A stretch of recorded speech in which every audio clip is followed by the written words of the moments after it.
गरीब और अमीर बहू की नवरात्रि। जय अम्बे गौरी मैया जय श्यामा गौरी, तुमको निस दिन सेवत हरि ब्रह्मा शिवरी, ओम जय अम्बे गौरी। हे माँ दुर्गा, मेरी छोटी सी परिवार पर अपनी दया दृष्टि बनाए रखना। जय माता दी। ललिता अपनी बूढ़ी सास सीता और बिस्तर पर पड़े पति मोहन के साथ बड़ी गरीबी में जिंदगी बिता रही है। 6 महीने पहले तक ये परिवार हंसता खेलता हुआ करता था। मोहन नवरात्रि के दिनों में माँ दुर्गा की मूर्ति बनाकर बाजार में बेचता है और बाकी के दिनों में मजदूरी करके जैसे तैसे घर का खर्चा चलाता था। मगर 6 महीने पहले वो नवरात्रि में बाजार से मूर्तियां बेचकर लौट रहा होता है। तभी एक गाड़ी उसे टक्कर मारकर चली जाती है। मोहन की जान तो बच जाती है, मगर उसकी रीढ़ की हड्डी टूट जाती है। तब से ललिता कोठी में खाना बनाने का काम करती है। अच्छा माँ जी, मैं काम पर जा रही हूँ, आप और मोहन जी खाना खा लीजिएगा। ललिता बहू, 1-2 रोटी तू भी खाती जा, तू पेट से है। ऐसी हालत में तेरा ज्यादा देर तक भूखा रहना ठीक नहीं। माँ जी आप मेरी चिंता मत कीजिए, मैं मालकिन के यहाँ खा लूंगी। ये बोलकर वो गरीब बहू दिल ही दिल में कहती है, हे माँ दुर्गा, मुझे माफ कर देना। अगर माँ जी से झूठ बोलने के सिवा मेरे पास कोई चारा भी नहीं था, क्योंकि आटा इतना कम था कि बस गिनकर माँ जी और मोहन जी के लिए ही रोटियां बन पाई थी। अगर उसमें से मैं भी खा लेती तो फिर माँ जी को या मोहन जी को आधा पेट खाकर ही रहना पड़ता। ललिता के काम पर पहुंचते ही अमीर घमंडी बहू कीर्ति उस बेचारी को बहुत सुनाती है। आओ आओ महारानी, तुम्हारा ही इंतजार हो रहा था। क्यों री, आज कौन सा बहाना लगाएगी ललिता? तू ऐसे नहीं मानेगी, तेरी क्लास सासू माँ ही अच्छे से लगाएंगी। सासू माँ, ललिता आ गई है। तभी प्रेरणा महंगी सी साड़ी पहने हुए वहां आती है। नमस्ते माँ जी। भाड़ में जाए तेरा नमस्ते। अगर तुझसे काम नहीं होता तो बता दे, ये रोज रोज देर से आने का चक्कर नहीं चलेगा, समझी? जल्दी से जाकर नाश्ता बना और फिर अच्छे से मंदिर की सफाई कर देना, कल से नवरात्रि शुरू हो रही है। जी मालकिन। नाश्ता बनाकर ललिता मंदिर की सफाई करती है। तभी कीर्ति घमंड में कहती है, अरे ओ कामचोर, ये क्या हल्के हाथों से सफाई कर रही है? अच्छे से हाथ चला, मंदिर का फर्श एकदम साफ से चमकना चाहिए। जी छोटी मालकिन। मंदिर साफ करने के बाद मालकिन से पैसे मांग लूंगी, अपने घर के लिए नवरात्रि का सामान भी तो लाना है। सफाई खत्म करके ललिता हॉल में आती है, जहां दोनों अमीर सास बहू एक साथ गद्देदार सोफे पर बैठी होती हैं। मालकिन, मुझे थोड़े पैसे दे दीजिए, कल की नवरात्रि की कलश स्थापना के लिए सामान खरीदना है। अरे, मैंने तुझ गरीब की नवरात्रि का ठेका थोड़ी ही लिया है। और वैसे भी माँ दुर्गा तुम जैसे गरीबों के घर में नहीं जाएंगी, क्योंकि जिस गरीबी में तुम जी रहे हो उसमें तुम माँ दुर्गा को नवरात्रि में क्या ही चढ़ावा चढ़ाओगे। मालकिन, माँ दुर्गा महंगे चढ़ावे से खुश नहीं होती, बल्कि सच्ची श्रद्धा भक्ति से प्रसन्न होती हैं। ये सुनकर प्रेरणा की अमीर घमंडी बहू 20 रुपए का नोट गरीब ललिता के मुंह पर मारते हुए बोलती है, ये ले, ये 20 रुपए उठा और जा मना ले इससे अपनी नवरात्रि। तुम गरीबों को बहुत शौक है ना बड़ी बड़ी बातें करने का, करके दिखा इस 20 रुपए से नवरात्रि। मैं भी तो देखूं इस गरीब बहू की दुर्गा भक्ति में कितनी शक्ति है। ललिता आंखों में आंसू लिए 20 रुपए लेकर बाजार आती है और एक ठेले वाले से हिचकती हुई पूछती है, भैया जी, ये नारियल कितने का है? एक नारियल 50 रुपए का है। भैया थोड़ा कम लगा लो, मेरे पास बस 20 रुपए हैं। एक ही दाम है बहन जी, रहने दो, ये नारियल खरीदने की तुम्हारी हैसियत नहीं है। बेचारी ललिता उदास मन से बाजार से रोते हुए रास्ते पर चलने लगती है। मैं जानती हूँ माँ दुर्गा, आप अपनी इस गरीब भक्त की परीक्षा ले रही है। अचानक सड़क पर एक गरीब बुढ़िया नवरात्रि का सामान बेचते हुए दिखती है। जय माता दी, आओ बेटी, नवरात्रि का सामान खरीद लो। देखो, नारियल, चुनरी, फूल सब है मेरे पास। मगर अम्मा, मेरे पास आपको देने के लिए बस 20 रुपए हैं। कोई बात नहीं, तुम वही दे देना। नवरात्रि का सारा सामान खरीदकर ललिता खुशी से भरकर माँ दुर्गा का धन्यवाद देती है और घर आ जाती है। बहुत अच्छा हुआ बहू जो तू नवरात्रि का सामान ले आई, वरना मैं तो भूल ही गई थी। मगर माँ दुर्गा की मूर्ति कहाँ है? माँ जी, उसके लिए मेरे पास पैसे नहीं बचे। अगर मैं ठीक होता तो मैं माँ दुर्गा की मूर्ति बना देता, जाने कौन सी गलती की मैंने जो माँ दुर्गा ने मुझे इतनी बड़ी सजा दी। अजी ऐसा मत कहिए, माँ दुर्गा अपने भक्तों की झोली में सिर्फ खुशियाँ देती है, दुख नहीं देती। माँ दुर्गा बहुत दयालु हैं, देखना वो आपको जरूर ठीक करेंगी, मुझे अपनी माँ पर भरोसा है। फिर वो गरीब गर्भवती बहू मिट्टी गूंथ कर उससे माँ दुर्गा की सुंदर सी मूर्ति बनाती है और अगले दिन घर में नवरात्रि की स्थापना करके वो माँ को चीनी का भोग लगाकर आंसू भरी आंखों से कहती है, माफ करना माँ, मगर आपकी इस गरीब भक्त के पास इतने पैसे नहीं कि वो आपको पंचमेवे का भोग लगाए। जो है यही है। पूजा के बाद ललिता नवरात्रि का निर्जला व्रत कर काम पर आती है। आ गई तू, चल जल्दी से मंदिर में लाइट्स लगा दे और मूर्ति का श्रृंगार कर दे, फिर पंचमेवे का प्रसाद बना देना और मैं सासू माँ तैयार होकर आते हैं। गरीब ललिता भजन गाकर बड़ी ही खुशी से माँ का श्रृंगार करती है। वहीं अमीर बहू कीर्ति महंगी सी साड़ी गहने पहनकर मेकअप करके मंदिर में आती है। मालकिन प्रसाद बना दिया है, भोग लगा दीजिए। कीर्ति नाक चढ़ाते हुए कहती है, ये प्रसाद कितना चिपचिपा सा है, कहीं इससे मेरी महंगी साड़ी खराब ना हो जाए। एक काम कर, तू ही भोग लगा दे और जल्दी से जाकर हमारे व्रत का खाना बना दे। रसोई में व्रत वाला कोटू का आटा, चावल, नमक, घी सब रखा है। इस तरह से नवरात्रि के व्रत के नाम पर अमीर सास बहू सब कुछ खाती हैं। वहीं 9 महीने की गर्भवती होकर भी गरीब बहू अटूट श्रद्धा से नवरात्रि का निर्जला व्रत रखती है और इसी तरह से 8 दिन हो जाते हैं। मालकिन मुझे पैसे चाहिए, कल नवरात्रि है, मुझे कंजक खिलाना है। तुझ गरीब को एक बार में बात समझ में नहीं आती क्या? महीना पूरा होने पर ही तुझे हिसाब मिलेगा। काम करना है तो कर, वरना छोड़ कर चली जा। सासू माँ, कल नवरात्रि पर मैं ये महंगी साड़ी और गहने पहनूं? कीर्ति बहू, ये साड़ी तो कल सुबह कंजक खिलाने के समय पहनना और शाम को नवरात्रि का गरबा खेलने जब मेहमान आएंगे तो वो महंगा लहंगा पहनना। लाखों का बनवाया है तेरे लिए। ललिता एक काम कर, मेरी कुछ पुरानी साड़ियाँ रखी हैं तो उसे ले जा, वरना कल भी कंजक खिलाते समय ये फटी चिटी साड़ी ही पहनेगी तू। ऐसा कहकर कीर्ति ललिता के गरीब होने का मजाक बनाती है। ललिता उदास मन से घर की तरफ चल देती है। हे माँ दुर्गा, कितने मन से मैंने आपकी नवरात्रि रखी थी, मगर मेरे पास इतने भी पैसे नहीं कि मैं कल कन्याओं को कंजक खिला सकूं। घर पहुंचते ही ललिता देखती है कि रसोई घर में आटा, सूजी, घी, मेवा, चना सब रखा है। माँ जी, ये सारा सामान कहाँ से आया? बहू, तूने ही तो उन बच्चियों से ये सारा भिजवाया है। ये सुनकर ललिता को समझते देर नहीं लगती कि ये सब माँ दुर्गा का चमत्कार था। वहीं दूसरी तरफ प्रेरणा और कीर्ति के घर में सजावट के दौरान आग लग जाती है और सब कुछ जलकर खाक हो जाता है, सिवाय माँ दुर्गा की मूर्ति के।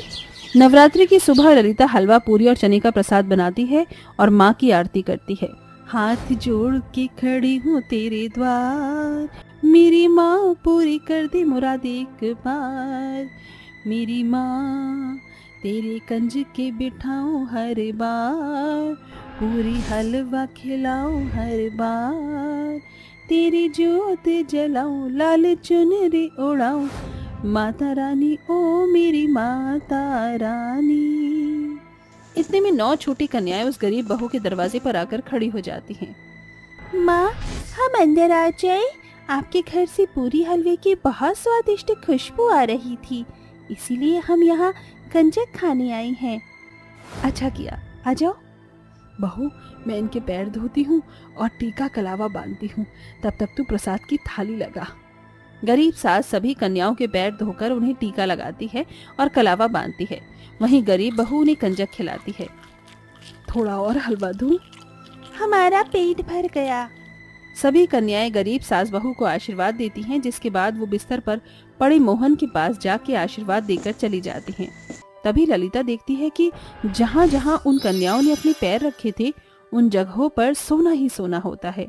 और तभी मोहन भी बिस्तर से उठ खड़ा होता है। माँ, मैं ठीक हो गया, मैं ठीक हो गया। देखो ललिता, मैं ठीक हो गया। ललिता जमीन पर पड़े कन्याओं के पैरों की छाप पर अपना सर रखकर कहती है, शुक्रिया माँ दुर्गा, जो आज आप अपनी इस गरीब भक्त को दर्शन देने के लिए मेरे घर में आई थी। ये गरीब ललिता की अटूट श्रद्धा भक्ति ही थी, जिसका फल नवरात्रि पर माँ दुर्गा उसे धन धान्य से भर देती हैं। वहीं झूठे दिखावे के चलते माँ दुर्गा अमीर बहू से उसका घर बार सब कुछ छीन लेती हैं। गरीब स्कूल स्टूडेंट के लंबे हाथ। जानवी फटे पुराने कपड़े पहने स्कूल बैग लिए सड़क से पैदल जा रही थी। आज तो बहुत लेट हो गई, मैं किसी से लिफ्ट मांग लेती हूँ। आंटी जी, मुझे आगे तक लिफ्ट दे दीजिए ना। ए, चल हट भिखारी कहीं की। अपना हुलिया देखा है आईने में तूने? रास्ते की भिखारी लग रही है तू। आंटी, आपको लिफ्ट नहीं देना है तो मत दीजिए, पर मेरी गरीबी का इस तरह मजाक तो ना उड़ाइए। मुझसे जुबान लड़ाती है। पता नहीं इस दुनिया में गरीबों के साथ लोग ऐसा बर्ताव क्यों करते हैं। इधर वही महिला अपनी स्कूटी पर उसी गांव की एक स्कूल के बाहर आती है। उस महिला का नाम राशि था। तो ये है मेरा नया स्कूल। अब देखना कैसे मैं अपनी क्लास के नए स्टूडेंट्स को मजा चखाती हूँ। राशि स्कूल के अंदर आती है और 10वीं क्लास में चली जाती है। अंदर क्लास में सभी स्टूडेंट स्कूल का यूनिफॉर्म पहने बेंच पर बैठे थे। स्टूडेंट्स, तो मैं हूँ तुम्हारी नई टीचर राशि। मैं बहुत स्ट्रिक्ट हूँ। मुझे क्लास में जरा भी मस्ती शोरगुल पसंद नहीं है, और अगर किसी ने मेरी बात नहीं मानी तो मैं छड़ी से उसकी खूब पिटाई करूंगी। ये सुनकर सब स्टूडेंट्स घबरा जाते हैं। अरे पायल, ये नई टीचर तो बड़ी खतरनाक लगती है। हाँ यार, पता नहीं, देखते हैं अब ये क्या करती है हमारे साथ। तभी उसी क्लास से बाहर जानवी आती है। तू यहाँ कैसे आई भिखारी? मैं इस क्लास में पढ़ती हूँ। अच्छा, तो तू भिखारी इस क्लास की स्टूडेंट है। मैं इस क्लास की नई टीचर हूँ। तेरा यूनिफॉर्म कहाँ है? टीचर जी, मेरे पास यूनिफॉर्म नहीं है। तुझे स्कूल में यूनिफॉर्म पहनकर आना होगा, और स्कूल में इतना लेट आने पर तुझे सजा मिलेगी। चल हाथ निकाल अपना। माँ। तभी जानवी क्लास में सबसे पीछे जाकर बैठ जाती है। बड़ी जुबान लड़ा रही थी ना मुझसे। अब देखती जा भिखारी, मैं क्या करती हूँ तेरे साथ। चलो सबसे पहले इस क्लास के स्टूडेंट से अपना आज का जेब खर्च निकालती हूँ। तभी राशि सामने बैठे राहुल को बुलाती है। कितने पैसे है जेब में? टीचर जी 20 रुपए हैं। चल निकाल पैसे। ये सुनकर सभी दंग रह जाते हैं। तभी राहुल अपनी जेब से पैसे निकालकर अपनी टीचर राशि को दे देता है। चल अब अपने बेंच पर जाकर बैठ। ए, तू अब। तभी रोहन आता है और वो अपनी जेब से 30 रुपए निकालकर राशि को दे देता है। पायल, ये टीचर स्टूडेंट से पैसे क्यों ले रही है? पता नहीं, ये टीचर तो बहुत अलग और खतरनाक लगती है। इसी तरह से राशि एक एक करके सभी स्टूडेंट से पैसे लेती जाती है। अब केवल जानवी बची थी। टीचर जी, मेरे पास पैसे नहीं है। भिखारी कहीं की, तेरे पास पैसे भी नहीं है।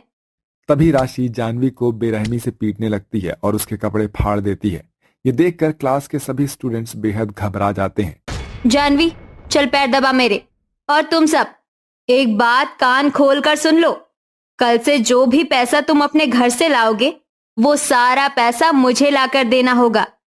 और अगर ये बात किसी ने किसी को बताई तो मैं उसे 10वीं में फेल कर दूंगी, समझे? चलो सब एक एक करके अपना टिफिन लेकर आओ मेरे पास। अपनी नई टीचर का बर्ताव और गुस्सा देखकर सभी स्टूडेंट्स घबरा जाते हैं और सभी एक एक करके अपना अपना टिफिन लाकर राशि को देते हैं। और राशि बड़े मजे से एक एक स्टूडेंट्स का टिफिन खा जाती है। और जानवी बेचारी लगातार राशि के पैर दबाए जा रही थी। शाम का समय था। तभी जानवी अपने फटे कपड़ों के साथ घर आती है। वो अपने गरीब माता पिता कुलदीप उर्मिला के साथ रहती थी। कुलदीप के पास इतने भी पैसे नहीं थे कि वो अपनी बेटी जानवी को स्कूल का यूनिफॉर्म खरीद कर दे सके। जानवी बिटिया, ये तेरे कपड़े कैसे फट गए? माँ, वो क्लास में बेंच में अटक गए थे। थोड़े समय बाद, ये नई टीचर तो बड़ी खतरनाक है। अगर मैंने किसी को टीचर के बर्ताव के बारे में बताया तो टीचर मुझे फेल कर देंगी। अगले दिन जब सभी स्कूल आते हैं तभी राशि फिर से यूनिफॉर्म ना होने से जानवी को पीटने लगती है और फिर से उससे अपने पैर दबवाने लगती है। और कल की तरह ही आज भी सभी स्टूडेंट से पैसे और टिफिन छीन लेती है। शाम का समय। अरे वाह, आज तो अपनी क्लास के स्टूडेंट से 300 रुपए मिले हैं मुझे। चलो रोज रोज अपनी स्कूटी के पेट्रोल का खर्च तो निकल जाएगा। उसके बाद रोज रोज राशि क्लास के बच्चों के साथ ऐसा ही करने लगती है। एक दिन राशि जानवी को मार मार कर क्लास के बाहर निकाल देती है। तभी जानवी एक दरिया के पास आती है जहाँ पर उसे पीले रंग की बड़ी सी मछली दरिया के बाहर तड़पती हुई दिखती है। उसके पेट में एक बड़ी सी लकड़ी घुसी हुई थी। ये देखकर जानवी उस मछली के पेट से लकड़ी निकालती है और उसके जख्मों पर अपना कुर्ता फाड़कर बांध देती है। जानवी, तुमने मेरी सहायता की, तुम्हारा बहुत बहुत धन्यवाद। अरे, तुम मछली होकर बात कैसे कर रही हो और तुम्हें मेरा नाम कैसे पता? जानवी, मैं एक जादुई मछली हूँ। मैं काफी समय से यहाँ तड़प रही थी, तुमने मेरी सहायता की, मैं भी तुम्हारे लिए कुछ करना चाहती हूँ। बताओ क्या चाहिए तुम्हें? तभी जानवी अपनी टीचर के सारे जुल्मों के बारे में उस जादुई मछली को बताती है। कोई बात नहीं जानवी, मैं तुम्हें एक जादुई शक्ति देती हूँ। इसकी सहायता से तुम अपने दोनों हाथ जितने चाहे उतने लंबे कर सकती हो और अपनी टीचर को मजा चखा सकती हो। वो जादुई मछली जानवी को अपनी शक्ति देकर दरिया में चली जाती है। इसके बाद अगले दिन जानवी स्कूल आती है और क्लास में सबसे लास्ट बेंच पर बैठ जाती है और राशि टीचर अपनी कुर्सी पर बैठे बैठे सो रही थी। इस टीचर ने हमें बहुत परेशान किया है ना, इसे अभी मजा चखाती हूँ।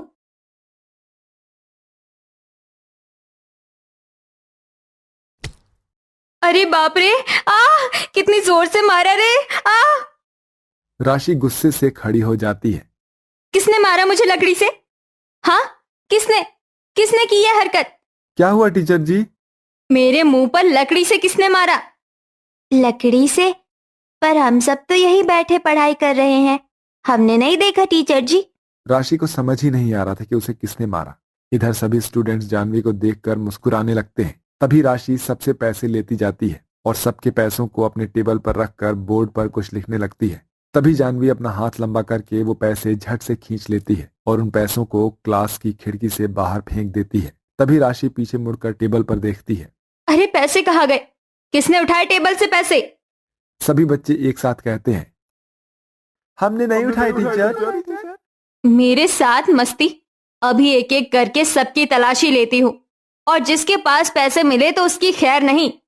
राशि एक एक करके सबकी तलाशी लेने लगती है पर किसी के पास उसे पैसे नहीं मिलते। ऐसा कैसे हो सकता है? आखिर पैसे गए कहाँ? राशि परेशान होने लगती है। थोड़े समय बाद वो सारे बच्चों के टिफिन अपने टेबल पर रखकर उन्हें खाने लगती है। बड़ा शौक है ना टीचर जी को बच्चों के टिफिन खाने का, अभी इन्हें मजा चखाती हूँ। तभी जानवी को सामने दीवार पर एक छिपकली दिखाई देती है। ये देखकर जानवी अपना हाथ झट से लंबा करती है और उस छिपकली को पकड़कर सीधे राशि के पास टिफिन में फेंककर अपना हाथ झट से खींच लेती है। जब राशि की नजर उस छिपकली पर पड़ती है, अरे बाप रे, इस खाने में तो छिपकली है। इसका मतलब मैंने छिपकली मिला खाना खा लिया। राशि चिल्लाते हुए बाहर भागकर जाती है। अरे जानवी, ये कैसे किया तूने? ये टीचर को सबक सिखाने वाला मैजिक है। अब देखते जाओ सब कैसे मैं इस टीचर को इस स्कूल से भगाती हूँ। उसके बाद अगले दिन राशि बच्चों से टिफिन लेना बंद कर देती है। एक दिन राशि बोर्ड पर लिख रही थी, तभी पीछे बैठी जानवी अपने दोनों हाथ लंबे करके पीछे से राशि को जोर से चाटे मारती है। किसने मारा मुझे? क्या हुआ टीचर जी? हम सब तो लिख रहे हैं। राशि फिर से लिखने लगती है। तभी जानवी फिर से अपने हाथ लंबे करके राशि को पीछे से चाटा मारती है। कौन मार रहा है मुझे? टीचर जी, क्या हो गया आपको? आपके पास तो कोई नहीं है, फिर कैसे कोई मार सकता है आपको? राशि फिर से बोर्ड पर लिखने लगती है। तभी इस बार जानवी अपने हाथों से राशि के पीछे से बाल खींच देती है। ये देखकर सभी जोर जोर से हंसने लगते हैं। ये क्या हो रहा है मेरे साथ? मेरे सिर के बाल किसने खींचे? राशि जैसे ही कुर्सी पर बैठने लगती है तभी जानवी अपने हाथों को लंबे कर उस कुर्सी को खींच लेती है, जिसके बाद राशि धड़ से नीचे गिर जाती है। ये देखकर सभी हंसने लगते हैं। मेरी कमर। टीचर जी, क्या हुआ? चक्कर आ रहे हैं क्या आपको? ये क्या हो रहा है मेरे साथ? मेरा पैर। अरे बाप रे, ये क्या हो रहा है? कहीं इस क्लास में कोई भूत तो नहीं है? भागो यहाँ से। राशि दुम दबाकर वहां से भाग जाती है। तभी सारे स्टूडेंट्स हंसते हंसते बाहर आते हैं। वाह वाह जानवी, क्या सबक सिखाया है तूने टीचर को? उसके बाद अगले दिन राशि ने उस स्कूल से अपना ट्रांसफर करवा लिया और अब जानवी की क्लास में एक अच्छा टीचर आ गया जो उन्हें मन लगाकर पढ़ाने लगा। ससुराल में पहला बच्चा। देखिए पंडित जी, यश के लिए तो कैसी भी काली पीली लड़की भी चलेगी, मगर मेरा छोटा बेटा रोहन लाखों में एक है, तो उसके लिए गोरी, चिट्टी और सुंदर बहू ही चाहिए मुझे। अरे आप बेफिक्र रहिए सुमित्रा बहन जी, आपके बड़े बेटे यश के लिए जैसी बहू आपको चाहिए वैसी एक लड़की है मेरी नजर में। ये रही उसकी फोटो, बड़े ही गरीब घर से है बेचारी। ठीक है पंडित जी, आप जल्दी से जल्दी शादी की बात आगे बढ़ाइए। थोड़े ही दिनों में यश की शादी गरीब गीतू से पक्की हो जाती है। वहीं रोहन की शादी पैसे वाली अमीर खानदान की बेटी पायल से तय हो जाती है। और फिर थोड़े ही दिनों में पायल और गीतू शादी करके ससुराल आ जाती हैं, जहां सुमित्रा सबसे पहले अपनी गोरी बहू का गृह प्रवेश कराती है। आजा मेरी प्यारी पायल बहू, अपनी गोरे सुंदर पैरों से इस कलश को गिराकर अंदर आजा। जी मम्मी जी। मम्मी जी, मैं बहुत थक गई हूँ, मैं अपने कमरे में जा रही हूँ। रोहन, मैंने तेरा और पायल बहू का कमरा रेडी कर दिया है, तू पायल को उसके कमरे में ले जा। जी माँ। और तू मेरी काली बहू, तू अब तक दरवाजे पर ही खड़ी है, अंदर आ। मगर माँ जी, आपने तो मेरा गृह प्रवेश किया ही नहीं, मैं भी तो इस घर की बहू हूँ। बस बस, ज्यादा खिटपिट मत कर और अंदर आ जा, वरना खड़ी रहे सारी रात। अपनी सास का ऐसा भेदभाव देखकर गरीब गीतू की आंखें आंसू से भर जाती हैं। फिर वो आंसू पोंछकर अपने पति यश के साथ कमरे में आ जाती, जहां जमीन पर एक चटाई बिछी होती है। ये क्या यश जी, इतने बड़े घर के बेटे होकर भी आप यहाँ सोते हैं, इस जमीन पर? हाँ गीतू, मुझे यही नींद आती है। वो क्या है ना, मुझे यही की आदत है। तो यही बात आप मेरी आंखों में आंखें डालकर बोलिए, आप मुझसे कुछ छिपा रहे हैं। इतना तो मैंने भी देख लिया कि माँ जी का आपसे कुछ खास लगाव नहीं। ऐसा इसलिए गीतू क्योंकि मैं माँ का सगा बेटा नहीं, मगर मैं तो अपने पूरे दिल से सुमित्रा माँ को ही माँ अपनी मानता हूँ। वैसे 5 साल का था जब पिताजी माँ को शादी करके घर लेकर आए थे, मगर इतने सालों में भी माँ मुझे अपना बेटा नहीं मान सकी, वो मुझे सौतेला ही मानती है। ऐसा कहते हुए यश के दिल में छिपा दर्द उसकी आंखों में आंसू बनकर बह जाता है। यश जी, मैं हूं ना आपकी जिंदगी में, आप अकेले नहीं हैं, एक दिन सब ठीक हो जाएगा। अगले दिन सुबह गीतू उठकर सारा काम करके सबके लिए खाना बनाती है। वहीं पायल सुबह के 11 बजे कमरे से बाहर आती है। ऐसे ही दिन गुजरते जाते हैं, जिसके साथ सुमित्रा की दोनों गोरी काली बहुएं प्रेग्नेंट हो जाती हैं, जिस पर सुमित्रा अपनी गोरी बहू के प्रेग्नेंट होने की बात से तो बहुत खुश होती है, मगर अपनी गरीब काली बहू के प्रेग्नेंट होने से बिल्कुल भी खुश नहीं होती। साथ ही घर के सारे काम भी उसी से करवाती। एक दिन गीतू हॉल में पोंछा लगा रही होती है, तभी पायल उसे चिढ़ाते हुए बोलती है, मम्मी जी, अपनी इस काली जिठानी को देखकर मेरा ना काला कट्टा खाने का बड़ा मन हो रहा है। इसमें कौन सी बड़ी बात है पायल बहू, ये मेरी प्यारी बहू का ससुराल में पहला बच्चा है। तुझे जो खाने का मन हो मुझे बताना, मैं तेरे लिए अभी मंगवा देती हूँ। ए मेरी काली बहू, ये पूछा बाद में लगाना, पहले जाकर बाजार से मेरी पायल बहू के लिए काला खट्टा ले आ। ठीक है माँ जी। माँ जी, मुझे 10-20 रुपए और दे दीजिए, मैं बाजार से कैरी खरीद कर ले आऊंगी। मुझे कई दिनों से कैरी की चटनी खाने का बहुत मन कर रहा है। माँ जी, पता नहीं मेरी इस जली हुई उपली जैसी जेठानी का मुझे क्या जलन है, जब देखो मेरी देखा देखी करती रहती है। अरे ओ मेरी काली बहू, तेरे लिए मेरे पास एक भी चवन्नी नहीं, समझी? बड़ी आई कैरी की चटनी खाने। अब खड़ी खड़ी मेरी गोरी बहू को नजर क्यों लगा रही है, जा यहाँ से। पायल के साथ साथ गीतू का भी ससुराल में ये पहला बच्चा था। सुमित्रा अपनी गोरी गर्भवती बहू की तो हर फरमाइश फटाफट पूरी कर देती, मगर जब बारी गीतू की आती तो वो उसे बुरी तरह फटकारती, जिस कारण बेचारी गरीब गीतू मनमार कर रह जाती। गुजरते महीनों के साथ पायल और गीतू की प्रेगनेंसी के 5 महीने पूरे हो जाते हैं। तभी एक दिन पायल अपनी सास और पति के साथ बैठकर मूवी देख रही होती है। तभी अचानक, आउच! क्या हुआ पायल, तुम ठीक तो हो? रोहन, मेरे होने वाले बेबी ने किक किया। अरे तुम दोनों मियाँ बीवी अंग्रेजी में खिटपिट करते रहोगे या मुझे भी कुछ बताएगा कोई? माँ, पायल के अंदर से बच्चे ने लात मारी। क्या सच? मैं भी तो देखूं। जैसे ही सुमित्रा अपनी गोरी बहू के पेट को छूने के लिए हाथ बढ़ाती है, तभी पायल चिढ़कर कहती है, मामी जी, आप ये क्या कर रही हैं? आपके हाथ कितने गंदे हैं, प्लीज मुझे और मेरे होने वाले बच्चे को मत छूइए। उस दिन पहली बार सुमित्रा को अपनी बहू का ऐसा कहना बहुत खटकता है। इसी तरह वक्त गुजर जाता है और समय के साथ दोनों को 7 से 8 महीने हो जाते हैं। सासू माँ, मुझे ना पिज्जा खाने की बहुत क्रेविंग हो रही है। बस इतनी सी बात। वैसे बहू, तुझे पता नहीं होगा कि मुझे पिज्जा बनाना आता है। अब देख, तेरी ये सास अपने हाथों से अपनी प्रेग्नेंट बहू के लिए एकदम स्पेशल पनीर पिज्जा बनाएगी। सॉरी मामी जी, मगर आपके बनाए पिज्जा और रेस्टोरेंट के पिज्जा में बहुत फर्क है। और सच कहूँ तो आप पिज्जा बना तो देंगी, मगर आपके काले हाथों से बना पिज्जा खाने में मुझे घिन आएगी, क्योंकि मुझे काले लोग पसंद नहीं। मैं चाहती हूँ कि मेरा बच्चा रोहन और मेरे जैसा गोरा हो। अपनी गोरी घमंडी प्रेग्नेंट बहू की इस बात से सुमित्रा की आंखों में ना चाहते हुए भी आंसू छलछला आते हैं। तभी गीतू कहती है, माफ करना देवरानी जी, मगर आज जिन हाथों से तुम्हें घिन आ रही है ना, उन्हीं हाथों ने तुम्हारे पति को सालों तक पालकर बड़ा किया है। यहाँ तक कि उसी माँ ने अपने खून से सींचकर 9 महीने अपने बच्चे को कोख में पाला है और उसे दूध तक पिलाया है।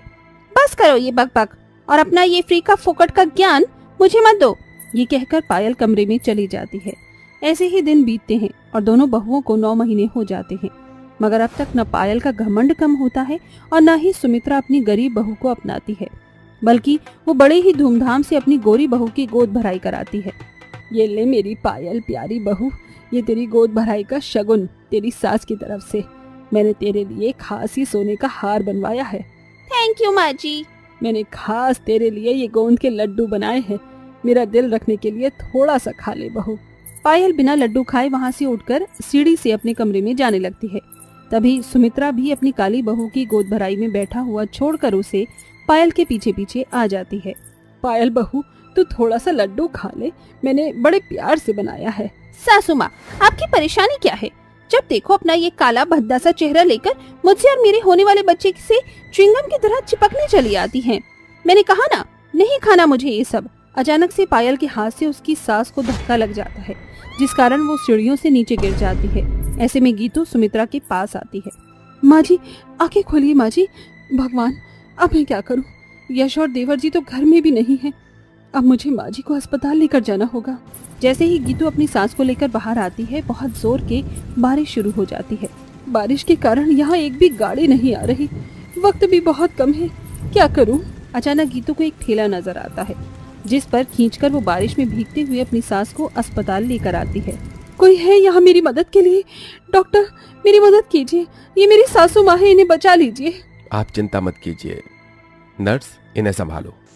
इसी के साथ गीतू की डिलीवरी पेन शुरू हो जाते हैं। वहीं सुमित्रा की जान भी बच जाती है और वो होश में आती है।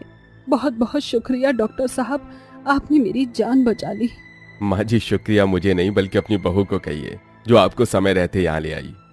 कहाँ है मेरी बहू? उनकी डिलीवरी हो रही है। आपको लाते वक्त उन्हें दर्द शुरू हो गया था।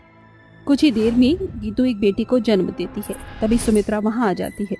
माँ जी, ये लीजिए, मेरी बच्ची पर पहला हक आपका है। गीतू बहू, मुझे माफ कर दे। मैं हमेशा तेरे साथ सौतेलापन करती रही, फिर भी तूने मेरी जान बचा ली, वरना तो मैं कभी अपनी प्यारी सी पोती का मुंह देख ही नहीं पाती। इसके बाद सुमित्रा अपनी बहू के साथ घर लौट आती है, जहाँ पायल भी डिलीवरी के दर्द में तड़प रही होती है। सभी मिलकर उसे अस्पताल ले जाते हैं, जहाँ वो भी एक बच्चे को जन्म देती है। मगर अपने घमंड के चलते पायल अपनी सास के अपनेपन और प्यार को खो देती है। और इसीलिए कि गीतू रिश्ते की कद्र करती है, अब सुमित्रा का प्यार उसके हिस्से में भी आता है।